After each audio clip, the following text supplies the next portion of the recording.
boss, so testing natin yung bagong salpak na headlight ASI ng Click.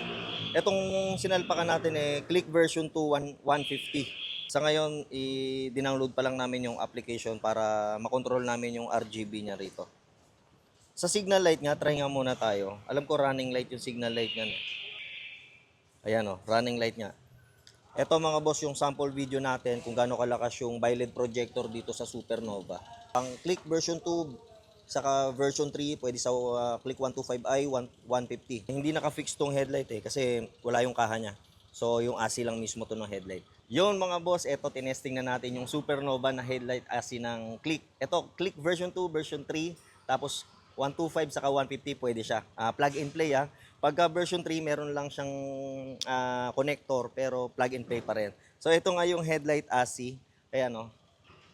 Etong kilay na RGB yan. Ngayon, ini-install pa lang namin yung application para makontrol natin sa cellphone via Bluetooth. RGB yan, nababago-bago yung kulay. Maraming combination din. Tapos dito, kung mapapansin nyo, meron din yan dyan. Nakokontrol din natin yan. Tapos yung headlight niya, BiLED projector na. Ayan. So, dito tayo, testing natin yung headlight niya kung gaano kalakas. Ito parang pansasakyan. Para sa akin, ang lakas. Pakita mo sa kanila, ayan yung low.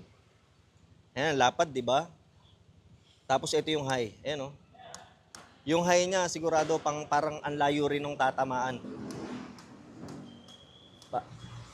May may dumama.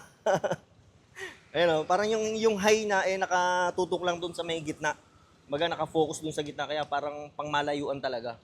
Yung low niya naman nasa baba, ayan, oh. Malapad, saka puti. Ang laki ng diferensya kumpara sa stock na headlight ng Click. So ito, meron na tayong magagamit na pangmalakasan na plug and play headlight ASI pang Click. Yun. Low, high. Ganda, para pasasakyan talaga. So yun mga boss, na-install na natin yung application niya. Ito, connected na rin to sa Bluetooth. So makokontrol na natin yung mga kulay nito. RGB color niya. Ayan, oh.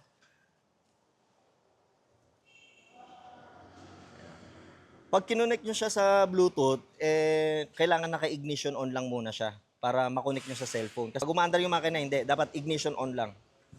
Ayan na. Puti. Yellow. Blue.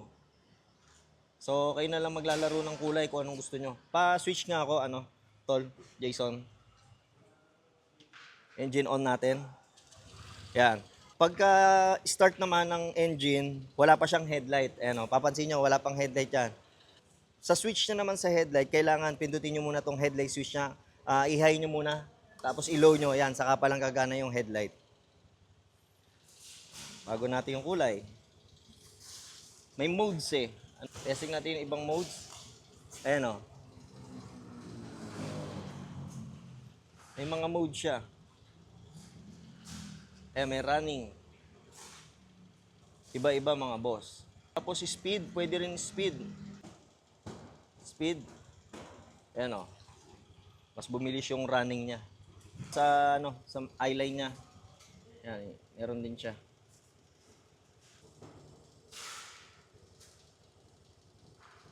Ayan, na-adjust din yung brightness niya.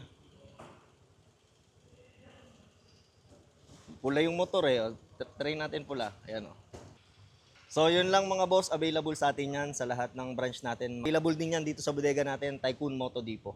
Barangay Longos, Malabon. Alright.